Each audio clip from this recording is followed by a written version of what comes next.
Assalamualaikum warahmatullahi wabarakatuh. Ini saya mau buat khusus tanya jawab seputar puasa lengkap. Jadi ini akan saya bahas semua pertanyaan dan jawabannya. Nanti teman-teman bisa cek melalui segmen. Jadi nanti cek di deskripsi, saya buatkan daftar isinya. Pertanyaan ini di menit keberapa, pertanyaan ini di menit keberapa. Jadi biar lebih memudahkan teman-teman fokus mau cari permasalahan yang mana. Oke, kita mulai ya. Yang pertama, pergi sesudah fajar, bolehkah membatalkan puasa? Saya ada perjalanan keluar, sudah layak dihukumi musafir, tapi saya perginya setelah fajar. Apakah boleh saya membatalkan puasa? Maka jawabannya tidak boleh. Karena bolehnya membatalkan puasa bagi musafir jika berangkatnya sebelum fajar. Namun menurut Imam Muzani diperbolehkan membatalkan puasa. Referensinya Sulaimut Taufik ini ya. Aroma yang tersisa setelah mencicipi makanan. Nah, ini biasanya ibu-ibu mencicipi makanan. Itu boleh, asalkan tidak menelan apa yang dicicipi tersebut. Jadi nggak apa-apa, cicipi. Nah, ini nggak apa-apa. Yang ketiga, mengunyah makanan untuk bayi. Nah, ibu ini ngunyahkan makanan karena bayinya masih belum bisa ngunyah. Itu bagaimana hukumnya di bulan Ramadan? Maka boleh, dengan syarat tanpa menelan makanan yang dikunyah tersebut. Walaupun aroma dan rasa makanan masih terasa di lidah, tidak apa-apa. Jadi tidak membatalkan puasa asal tidak ditelan. Oke.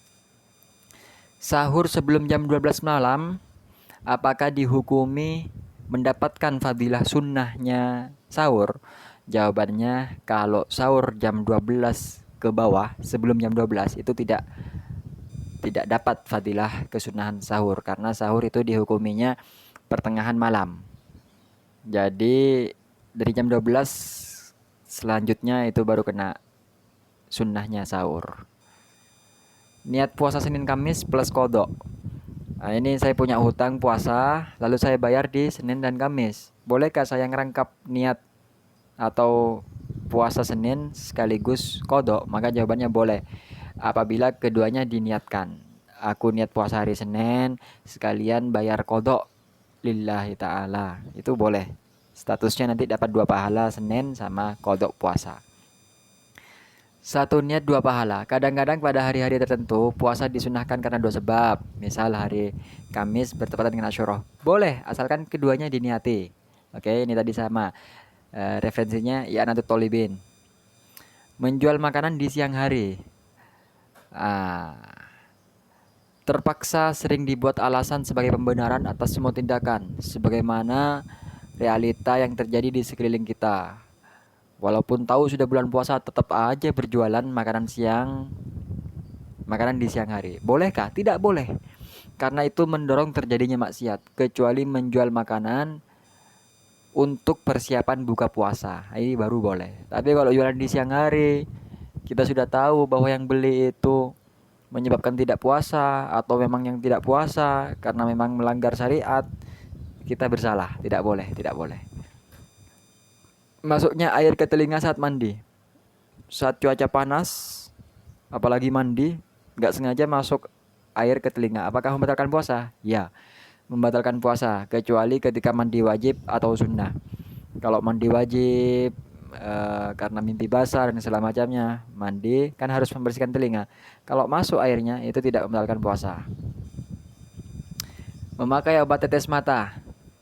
Itu obat tetes mata kan diteteskan ke mata, namun kadang tenggorokan masih ikutan terasa enak, seakan-akan kita minum juga. Apakah batalkan puasa? Jawabannya tidak membatalkan puasa, karena obat mata yang terasa di tenggorokan itu masuk melalui pori-pori, bukan lubang yang tembus ke tenggorokan seperti hidung. Tidak membatalkan puasa. Dan memang obat mata itu ya tidak membatalkan puasa memang. Pekerja berat membatalkan puasa. Nah ini seperti kuli bangunan itu apakah boleh tidak puasa? Boleh membatalkan puasa? Maka jawabannya boleh. Apabila dengan puasa akan mengalami kepayahan, maka boleh tidak puasa. Namun dengan syarat ini. Kalau yang ini saya kasih syarat, orang bekerja berat jika ia pekerjaannya terus-menerus setiap tahun, setiap hari tidak ada berhentinya bekerja berat, maka jatuhnya sudah harus puasa karena dia tidak ada kesempatan untuk mengkodok.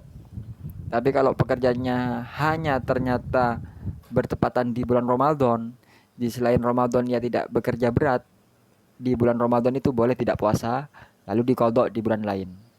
Itu ya. Jumlah kodok puasa tidak diketahui. Nah, ini sejak kecil balik sampai besar tidak tahu sudah tidak puasa berapa hari. Maka jawabannya wajib mengkodok puasa sampai yakin sudah dikerjakan semua, harus dikodok. Nah, ini bagi yang merasa waktu masa lalunya nakal, tidak pernah puasa, itu wajib dikodok. Wajib dikodok. Puasa wanita yang belum mandi besar, boleh. Sucinya baca aja deh. Ia harus segala melakukan ibadah fardu. Sahkah ibadah puasanya perempuan yang sudah mampet dari haidnya akan tetapi belum mandi besar? Sah. Jadi sucinya itu saat sahur misal. Sucinya saat sahur tapi belum mandi besar. Sudah keburu fajar. Apakah sah puasanya? Sah. Sah puasanya. Pak sopir sering membatalkan puasa. Ini sama seperti yang kuli tadi. Sopir ini kan jatuhnya musafir, pekerjaan berat. Apakah boleh membatalkan puasa? Tidak boleh. Karena akan meninggalkan kewajiban puasa selama-lamanya. Karena ya kerjanya terus-menerus supir kan. Nggak boleh. Kecuali jika ada niat mengkodok puasa, maka boleh. Namun Ibnu Hajar selama dalam berpergian boleh membatalkan puasa. Nah, Ibnu Hajar ini ada fatwa, beliau memberikan fatwa bahwa bagi supir yang pekerjaannya setiap hari terus-menerus seperti itu, maka ia dibebaskan tidak ada puasa karena uzur. Entah saya kurang paham. Lebih bijaknya adalah kita harus berpuasa karena kita tidak ada waktu untuk mengkodoknya. Menelan ludah ketika gusi berdarah, apakah boleh? Maka jawabannya batal. Kecuali jika darah yang keluar dari gusi tersebut terus-menerus. Dengan demikian, hal itu termasuk masyaqqat. Jadi tidak batal. Tapi kalau cuma keluar dikit, lalu kita telan, itu batal.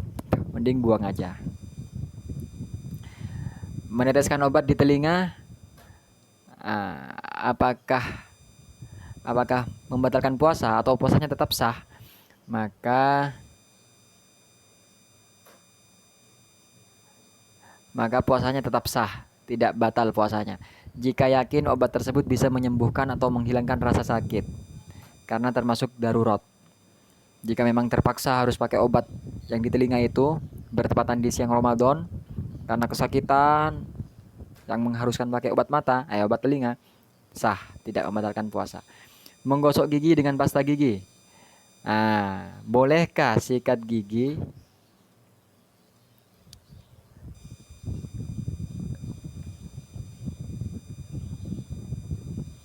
air bekas basuhan alat siwak atau sikat gigi tersebut ikut tertelan bersamaan dengan ludah? Apakah batal? Batal. Jika air yang digunakan untuk membasahi siwak atau sikat gigi tersebut ikut tertelan, batal. Yo masa? Yo hati-hati lah mas. Sikat gigi buang, jangan sampai tertelan. Masuknya dahak ke dalam perut seperti yang terserang penyakit flu. Oh iya. Nah, ini. Batalkah puasa seseorang yang jika yang di rongga hidungnya terdapat dahak kemudian masuk ke dalam perut? Jawabannya, jika telah mencapai batas luar tenggorokan, maka haram menelan dan membatalkan puasa. Jika masih di dalam tenggorokan, maka boleh dan tidak membatalkan puasa. Misal, sudah keluar, ada di batas luar tenggorokan, mending dibuang saja, jangan ditelan lagi. Itu membatalkan puasa. Tapi ketika batuk, lalu dahaknya masih di sini, nah, telan lagi itu tidak membatalkan puasa. Nah, itu ya.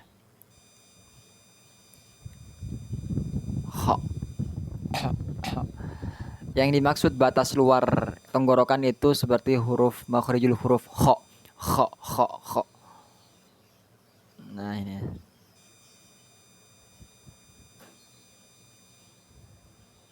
Kho.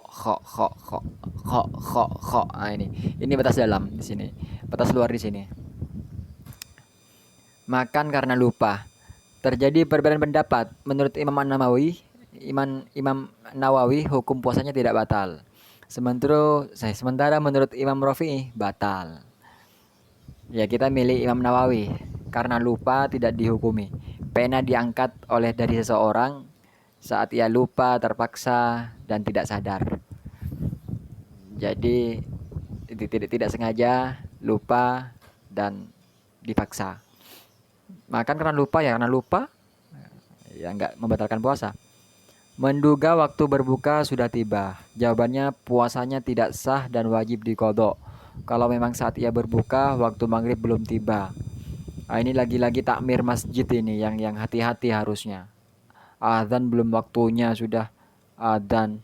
Ini risiko bagi yang mendengar tiba-tiba minum batalkan puasa ternyata belum waktunya. Dosa Anda takmir. Nah ini. Puasanya orang pingsan. Entah karena apa seseorang yang sedang berpuasa pingsan di siang hari. Kemudian siuman kembali sesaat sebelum maghrib tiba. Menurut Imam Romli, hukum puasanya tetap sah. Jika di siang harinya siuman walaupun sebentar. Tetap sah.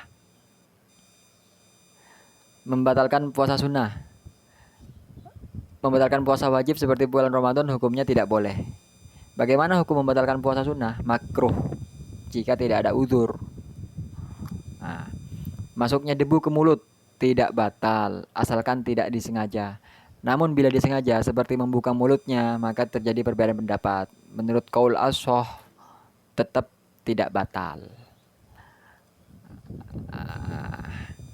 Air masuk ke telinga saat mandi tidak membatalkan puasa. Menyentuh anus bagi orang puasa. Ketika jari-jari masuk ke dalam anus, jika hanya menyentuh permukaan anus, maka tidak membatalkan puasa. Dampak tidak gosok gigi sehabis sahur. Apakah puasa Mas Paijo bot? Nah ini. Mas Paijo sehabis sahur langsung tidur tanpa terlebih dahulu menggosok gigi. Akibatnya sisa-sisa makanan masih terselip di antara sela-sela giginya. Di siang harinya sisa-sisa makanan tersebut ada yang terbawa ketika menelan air ludahnya. Apakah puasa Mas Paijo batal? Wajibkah bagi Mas Paijo menggosok gigi pada malam harinya supaya mulut dalam keadaan bersih ketika berpuasa? Jawabannya batal. Jika pada saat menelan ludahnya ia mampu mengeluarkan sisa makanan tersebut. Soal sikat gigi itu tidak wajib. Jadi ya kumur-kumur aja atau segala macam. Yang penting jangan sampai menyisakan makanan itu tertelan di siang harinya. Kalau sadar, ada, buang. Tapi kalau tidak sadar, ikut tertelan, tidak batal. Meninggal sebelum mengkodok puasa. Nah, Pak Durahem mempunyai tanggungan kodok puasa karena pada saat bulan Ramadan ia menderita sakit. Setelah sembuh dari sakitnya, ia tidak segera mengkodok puasanya dan beralasan bahwa bulan Ramadan yang akan datang masih lama. Namun tak disangka-sangka meninggal. Menurut pendapat yang kuat, ia tidak termasuk meninggal dalam keadaan maksiat. Nah, apakah ia termasuk meninggal dalam keadaan maksiat? Tidak. Tapi ya harus dikodoi sama ahli warisnya. Lailatul Qadar merupakan malam yang penuh berkah. Pertanyaannya, apakah untuk mendapatkan pahala yang dijanjikan pada malam Lailatul Qadar harus mengetahui bahwa malam itu adalah malam Lailatul Qadar? Ya, harus mengetahui untuk mendapatkan pahala yang dijanjikan. Akan tetapi bagi mereka yang tidak mengetahuinya tetap mendapatkan pahala berupa terampuni semua dosa-dosanya. Kita nggak tahu nih malam Lailatul Qadar di malam keberapa. Terus-menerus aja puasa. Ya wes. Insya Allah nanti akan terampuni dosa-dosa kita. Kebiasaan bersendawa. Gelegan. Pak Hasan mempunyai kebiasaan bersendawa setelah melahap makanan dalam porsi yang lumayan banyak. Terkadang saat ia bersendawa, makanan yang di dalam perutnya keluar kembali seperti orang mau muntah. Apakah baginya diperbolehkan makan sahur dengan porsi jumbo? Mengingat di pagi harinya ia akan mengalami sendawa. Diperbolehkan dan tidak membatalkan puasa sekalipun hal itu terjadi berulang-ulang. Asalkan makanan yang keluar dari perutnya tidak ditelan lagi. harus berkumur. Memasukkan anus bagi penderita ambeien tidak batal. Tapi menurut Imam Nawawi membatalkan puasa. Nah, ini kan darurat, tidak membatalkan puasa ambeiennya. Menghirup aroma masakan tidak batal. Uap bukan termasuk benda, tidak batal. Air tertelan akibat berkumur tidak batal jika tidak dilakukan dengan berlebihan. Namun apabila dilakukan secara berlebihan maka dapat membatalkan puasa. Batasan adat terkait puasa nisfu Sya'ban. Berpuasa pada paruh akhir bulan Sya'ban hukumnya haram kecuali bagi mereka yang punya kebiasaan. Sebatas manakah seseorang dianggap membiasakan puasa? Ketika orang tersebut pernah melakukan puasa sebelum separuh akhir bulan Sya'ban, meskipun hanya seminggu sekali atau sebulan sekali, dengan syarat terus dilakukan. Apabila sebelum separuh akhir bulan Ramadan pernah absen, meskipun hanya satu kali, maka ia tidak diperkenankan melakukan puasa pada paruh akhir bulan Sya'ban. Itu statusnya kebiasaan. Bulan Ramadan bagi pengantin baru, semangat tempurnya menggebu-gebu. Baik siang maupun malam, tidak ada bedanya. Asalkan masih kuat, gas siap ditancap. Lain halnya ketika memasuki bulan Ramadan.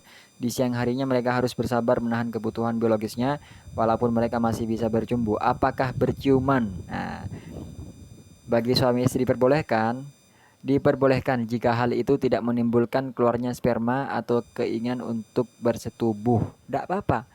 Tapi yang memancing hasrat biologis kita itu ya ciuman. Makanya Nabi melarang berciuman saat Ramadan karena efeknya pasti ingin ke bersenggama.